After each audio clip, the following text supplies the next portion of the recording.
Audiolibro, en Aracena. Autor, Anselmo Ruiz de Alarcón Quintero. Este audiolibro consta de 4 relatos. Relato 1. Zascandil en la noche de Regiletes. Relato 2. El clavel de Aracena, Lisboa 1974. Relato 3. Cine Aracena. Relato 4. 7 de marzo. Año de publicación, 2025. Frases previas al audiolibro, extraídas del libro. La balsa de piedra, 1986. De José Saramago. Contémplese la serenidad bucólica de estos campos, la paz del cielo, el equilibrio de las piedras, las sierras Morena y Aracena igualitas desde que nacieron, o, si no tanto, desde que nacimos nosotros. Encontrado entre as serras Morena y Aracena, como seu burro platero a camino da Europa. Inicio del relato número 1. Zascandil en la noche de Regiletes. Un cuento en Navidad. Zascandil, ven aquí, que te va a enseñar tu abuelo cómo se hace un regilete. A Juan, el nieto, ya no le llamaba nadie Juan en el pueblo. Era Zascandil, aquel apelativo con el que le avisaba el abuelo a voces que había llegado a la plaza del paseo en el que solía jugar por las tardes. Poco a poco, a fuerza de escuchar esa palabra resonar entre el eco de las casas encaladas, todo el pueblo empezó a conocerlo como Zascandil, el nieto de Fillú. Y aquel apodo era preciso, como el uso de cualquier palabra que abrazaba su abuelo Fillú. Parco, escaso, pero preciso, fruto de una persona analfabeta que tuvo que trabajar toda su vida con letras. Porque sí, Fillú llegó muy joven al pueblo y allí pronto encontró acomodo y trabajo en la fábrica de cerámica que la Exposición Iberoamericana del 29 había dejado como legado y que con el tiempo se especializó en letreros de calles, de fincas, de casas, de quintas. Fillú no sabía leer, pero vivía rodeado de encargos de letras. Al principio solo tenía que entregar pedidos a los albañiles. Luego, le pedían que ayudara en periodos de mucha faena a sostener la escalera cuando se cambiaron los nuevos nombres rotulados en las calles tras la guerra, y fue así, mirando hacia arriba, como aprendió paso a paso a unir la cerámica con la piedra para ponerle nombre, o intentar cambiarle la forma popular con el que la gente se refería a las calles. Ya eran décadas en las que nadie había conocido otra realidad en el pueblo que Fillú rotulando las calles subiéndose a su vieja escalera. Fillú pedía que le escribieran en la fábrica en viejos papeles reutilizados el nombre del artista, político, militar o médico de turno que iba a rotular o reescribir. Y no faltaban las bromas, aunque era lo suficientemente avispado para interpretar por el tono o las caras y miradas si le estaban intentando tomar el pelo, como el día que a la calle de Calvo Sotelo le pusieron sus compañeros en la bolsa de traslado de letras, Peludo Sotelo. Solía darse cuenta, aunque el analfabetismo le había quitado mucho para poder explicar y entender el mundo, en su forma de trabajar adquirió una serie de habilidades que solo era posible adquirir para una persona que no supiera leer ni escribir, desarrollando una memoria sentenciosa que buscaba permanentemente reglas que le permitieran ser eficaz trabajando con los letreros. Las tildes le ayudaban a orientar siempre los centenares de azulejos que ordenaba por las noches para situar las letras hacia arriba, así como el sombrero de la ñ. Con la estabilidad de los gobiernos y regímenes, había menos calles que rotular en la comarca que en periodos de efervescencia política.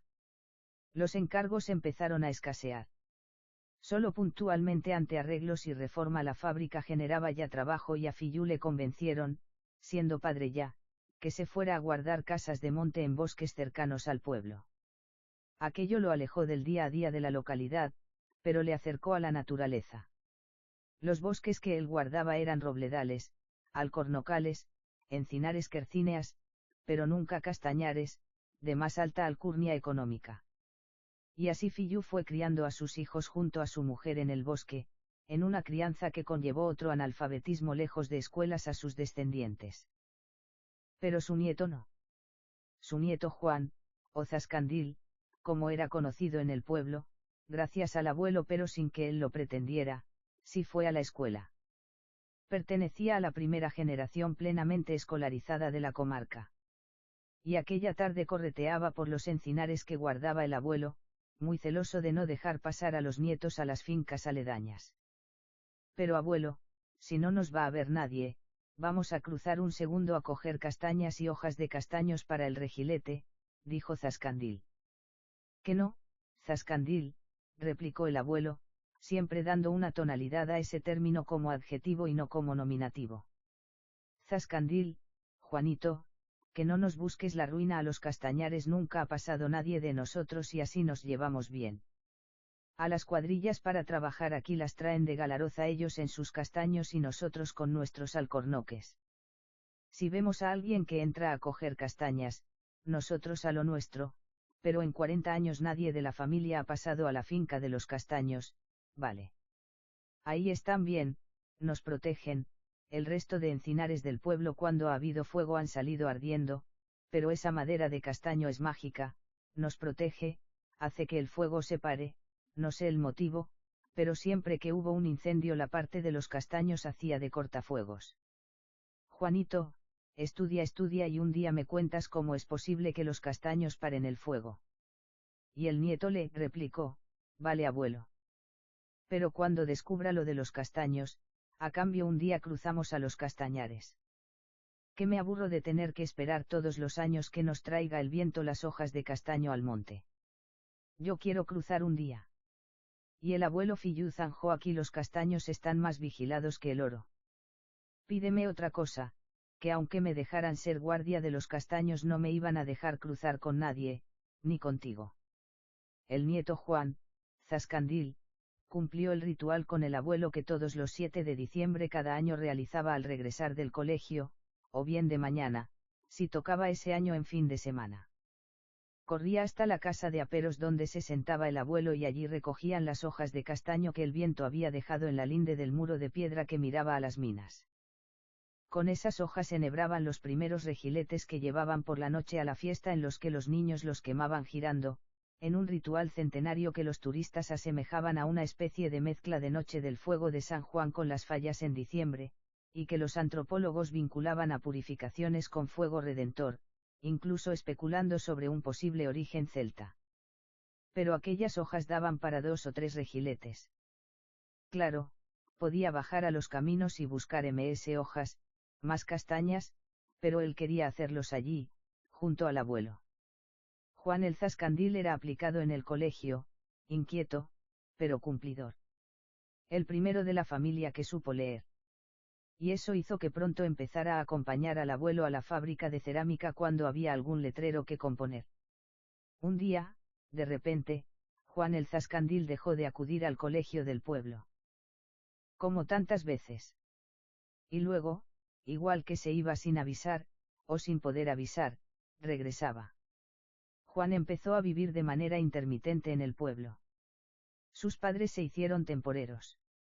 La marcha del año ya no la medían en meses, sino en los nombres de las campañas a las que acudían los padres, aceituna, naranja, vendimia, incluso la fresa, que empezaba, cuando casi todos los temporeros eran andaluces o extremeños.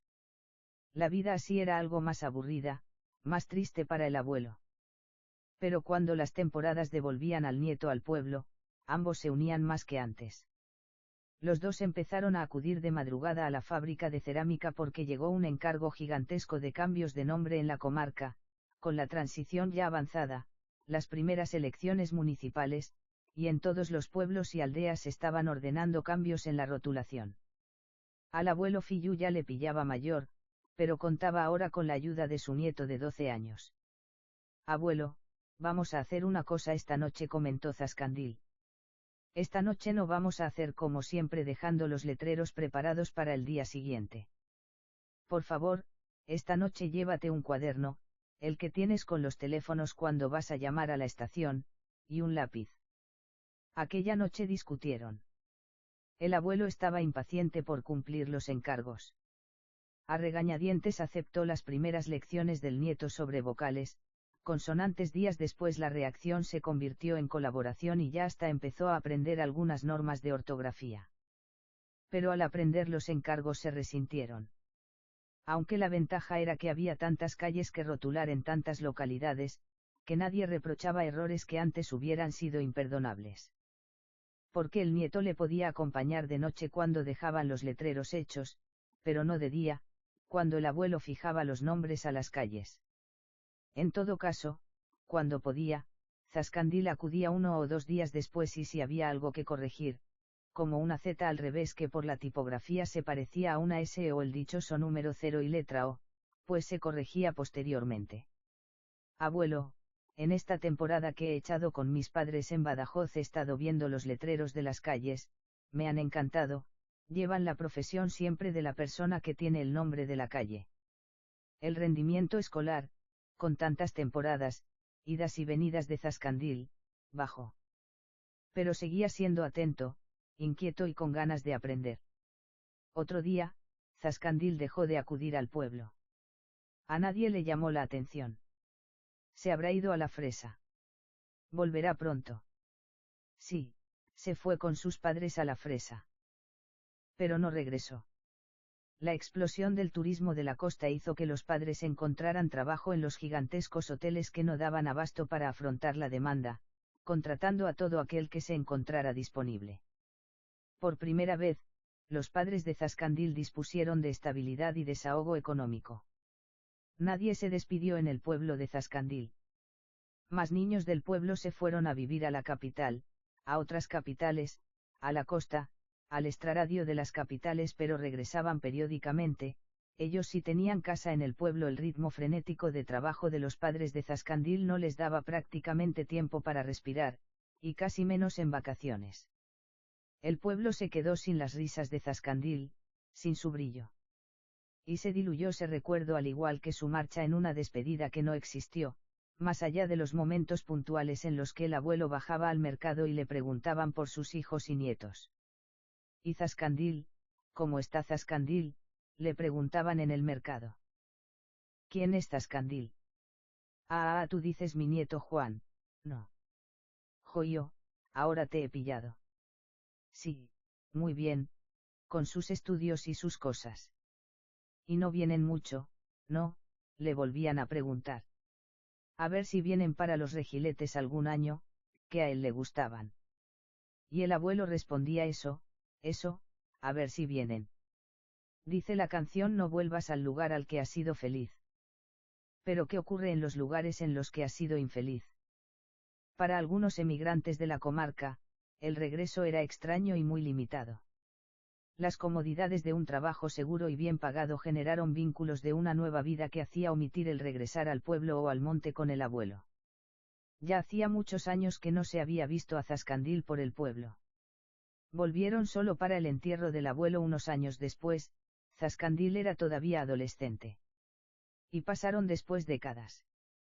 Ni se sabía de Zascandil ni se comentaba nada de él en el pueblo después de la muerte del abuelo. Y en un mediodía de diciembre, unas ventanas mostraban desde la calle la retransmisión del programa de salud de Canal Sur de los sábados. De repente, una voz entusiasta de mujer mayor gritó: «Zascandil». «¿Qué haces, Pepa?», replicó su marido desde el sofá. «Me acabas de despertar, me he asustado». «¿A qué viene ese grito?». La mujer mayor dijo: «Mira, es Zascandil, el nieto de Fillu. Mírale la cicatriz de la ceja, escúchalo, es él». En la televisión se observaba un hombre de unos 40 años con bata blanca, con perilla, y un rótulo que lo anunciaba como investigador. En escenas posteriores, aparecían castaños, robledales, él caminando por ellos, explicando las tendencias en la lucha contra la seca y el trato integral del bosque. Y a continuación, un mapa del sur de Europa, indicando las actuaciones de su grupo de investigación. El marido, ya espabilado de la siesta, afirmó: «Pues sí que es Zascandil. Está hecho un hombre importante el tío». La noticia corrió como la pólvora. En grupos de WhatsApp, en corrillos agrupados en la plaza del Paseo que se asomaban a ver el vídeo. Zascandil aprendió los ritmos de la naturaleza con su abuelo, y en universidades españolas y francesas a entenderlo y explicarlo. Le propusieron varias veces ser director de explotaciones, incluso de parques naturales, pero su vocación era la investigación y puesta en práctica de los resultados que iba logrando. Se asentó en Bruselas, donde su conocimiento del francés fue clave, y poco a poco logró ganar influencia también en ámbitos artísticos y audiovisuales, asesorando a escritores, documentalistas, pintores, cineastas cuando querían aproximaciones realistas al paisaje de bosques. Y ese conocimiento del castaño en el bosque mediterráneo le había hecho especial y diferente como investigador. En diciembre, en la Universidad Francófona de Bruselas solo se veían a partir de las 3 de la tarde pocas luces. Aquel viernes, Zascandil, que en Bruselas era el investigador español Juan González, revisó las últimas placas con cultivos, los hongos de experimentos con simpatía miró a las únicas luces que acompañaban a su laboratorio en aquel campus, las del lejano laboratorio de física que se encontraba en el otro extremo de la avenida exclusiva de facultades flamencas paralelas a las Balonas, en la que también realizaban experimentos que se veían favorecidos por la tranquilidad del fin de semana. En un giro de complicidad, Juan González, Zascandil, decidió llamar al colega de la Facultad de Física. Sabía que esa noche el compañero checo regresaría a Praga a pasar el fin de semana con la familia. Juan, despegado y autónomo, asumía el fin de semana en la soledad de una ciudad que ya a las 3 de la tarde oscurecía imitando a su vecina Londres en una noche prácticamente sin diferencia con la escasa luz del día. Y esa soledad le daría reflexión, nuevos artículos, nuevas implementaciones, pero decidió llamar por teléfono al colega Ambroz. Apasionados de la ciencia ambos, y no competidores, de campos diferentes. Perfecto para una cercanía que podría algún día cuajar en amistad. Ambroz respondió, empezaron a hablar en francés pero pronto pasaron al inglés. Les daba más comodidad abandonar por unos minutos el idioma de sus clases y pasar al de su pasión, el de sus artículos. Ambroz le comentó, "What about your village?". Zascandil solo disponía de una escueta cuenta de LinkedIn como red social y practicaba un minimalismo digital a prueba de fuego, con escasas conexiones que no chequeaba. Pero Ambroz observó un extraño movimiento en los últimos días en el perfil del biólogo español. Muchos mensajes pidiendo a Juan que se pasara de nuevo por los Regiletes, una palabra que al introducir en Google imágenes junto al nombre del pueblo mostraba claras explicaciones de la fiesta. Review your LinkedIn profile, please, and then call me, escribió Ambroz. Pero Juan no llamó inmediatamente.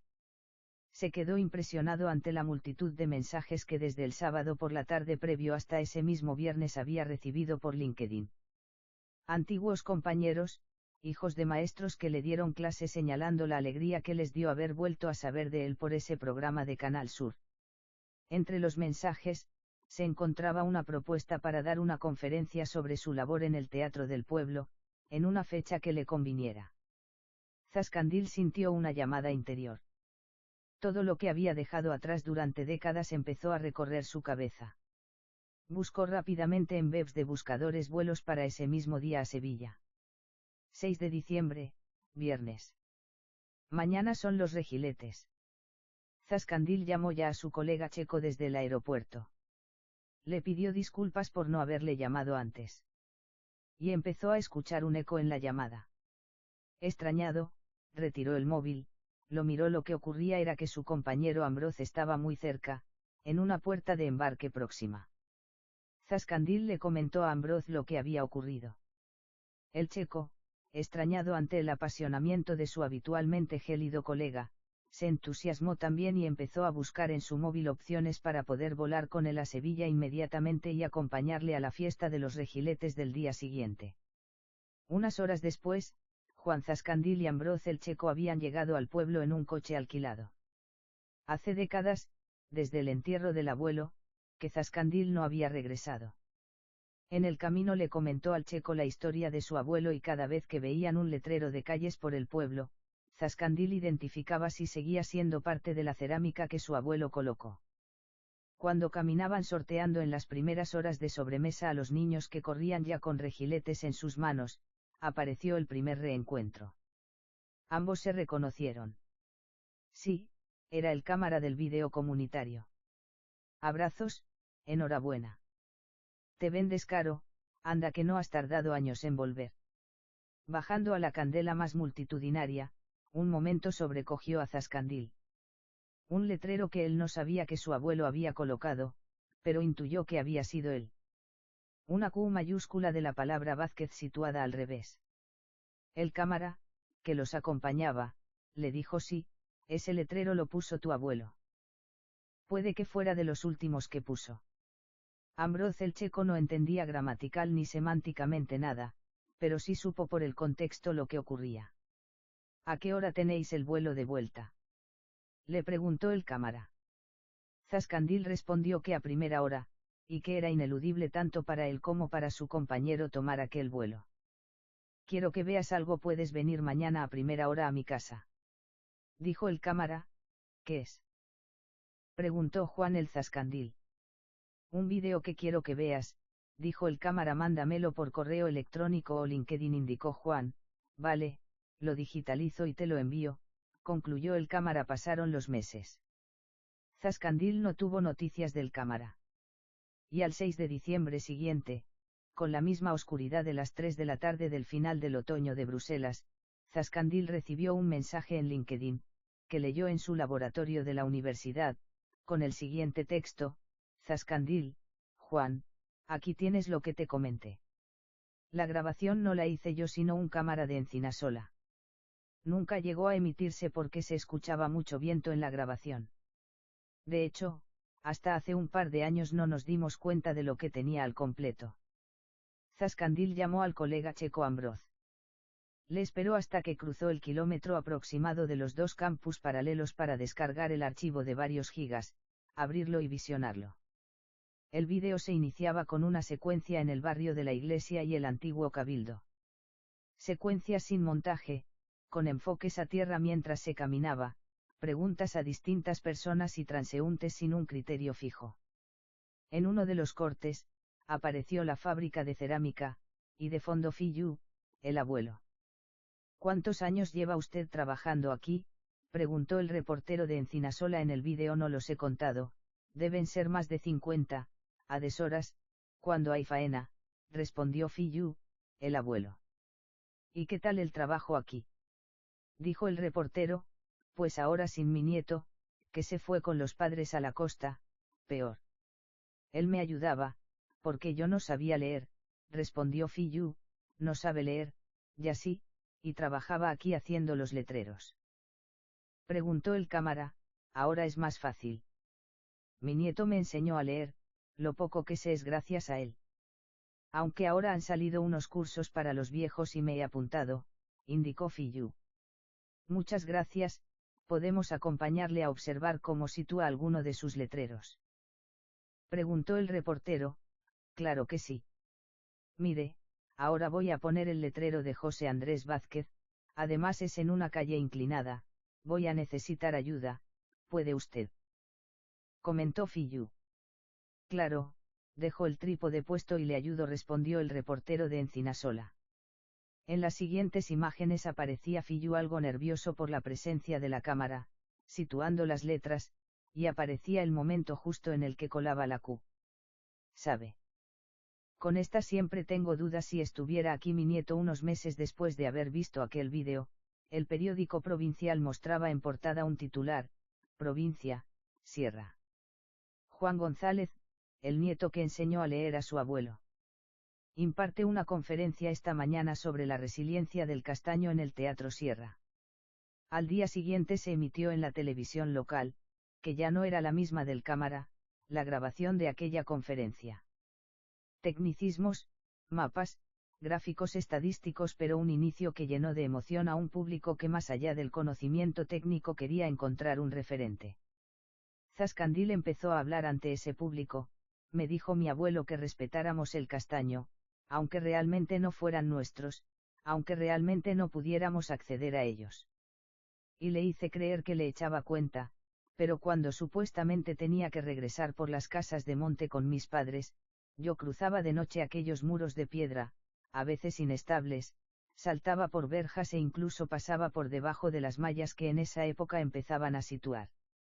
También empezaron a colocar en esa época aquí y también en Castaño del Robledo, carteles amenazando a quien cruzara a recolectar setas o castañas, y luego he escuchado y leído en foros profesionales derrotismos sobre si el castaño no está hecho climáticamente para esta sierra, sobre si no aguanta. Mire, con esto ocurre como con los alcornocales. No le echen toda la culpa a las temperaturas de lo que es dejadez o desidia en determinadas acciones, públicas y privadas. He dedicado mi vida a estudiar, comprender y ayudar a los castaños, pero si no hubiera cruzado de noche en secreto aquellas fincas a las que no tenía derecho a pasar, no hubiera amado el castaño, no hubiera dedicado tiempo a ellos. Disculpadme aquellos que estáis aquí porque pasé horas, días, por vuestras fincas, con el miedo a ser descubierto. De alguno de vosotros que estáis aquí salí huyendo, corriendo, pensando que erais vosotros, cuando en realidad era el sonido del manto de hojas de castaño pisado por ciervos, por zorros. También sé que algunos de vosotros tenéis pequeñas fincas con castaños que cuidáis con esmero.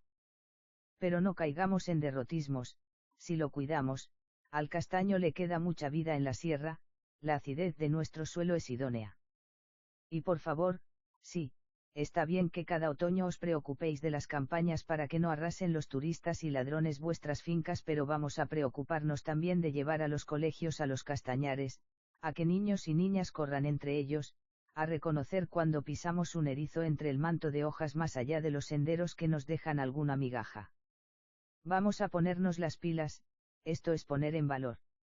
Y ahora quiero hablar de mi abuelo, antes de empezar con los datos.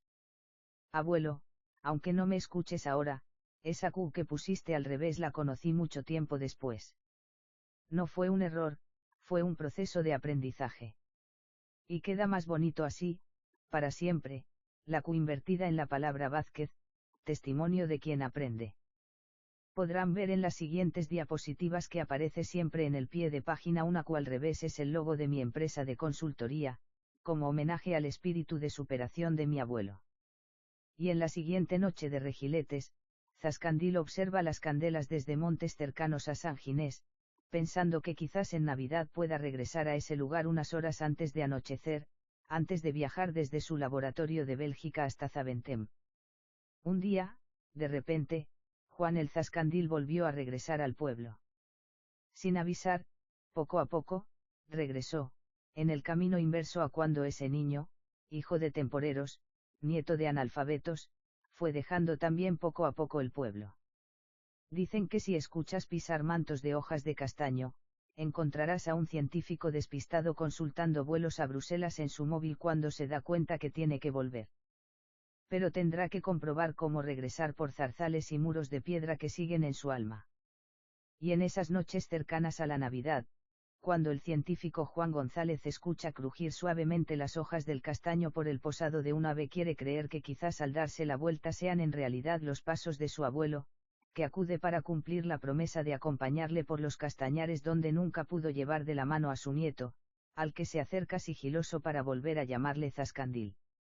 Fin del relato número 1, Zascandil en la noche de Regiletes. Inicio del relato número 2. El clavel de Aracena, Lisboa 1974. Antonio acude a trabajar cada noche a esta hora a su turno en la gasolinera de Aracena, situada en la que todos los de la zona la llaman la carretera Sevilla-Lisboa. Son pocas las ocasiones en las que Antonio tiene que atender a llenar el depósito de un cliente en su turno de noche y madrugada. Sus labores se dedican más a la logística e intendencia de envíos y mercancías que tomarán la pequeña estación de servicio como un punto de referencia. Pocas personas son las que interactúan con Antonio durante la semana, en la que dedica un tiempo a ordenar cajas de aceite, clasificar diarios y periódicos que deben llegar junto a repartidores de pan a ciertas localidades y aldeas, y es en este aspecto en el que Antonio va tejiendo, año a año y ya por décadas, una misteriosa y mágica sabiduría, aferrándose a la lectura de esos periódicos en la soledad de la madrugada, en la una antigua radio es testigo de la mejora del alcance de las emisoras portuguesas por la llegada de sus ondas a la frontera española a medida que avanza la noche. Un par, o tres, de visitas semanales acompañan a Antonio de manera fija. Por eso, quizás recuerde con tanta nitidez la llegada en un coche lleno de barro de unos portugueses hace unos 10 años. En una pronunciación que aún no asistía a la pérdida de vocalización de Lisboa que empezaba a suceder esos años, Antonio recuerda que tras llegar cerca del amanecer los portugueses le preguntaron cansados y con un punto de angustia por una pensión en la que pudieran atenderles a esa hora en Aracena. Antonio les hizo el favor y llamó, no sin preocupación, a la pensión céntrica para avisar que unos portugueses llegarían. Pasaron allí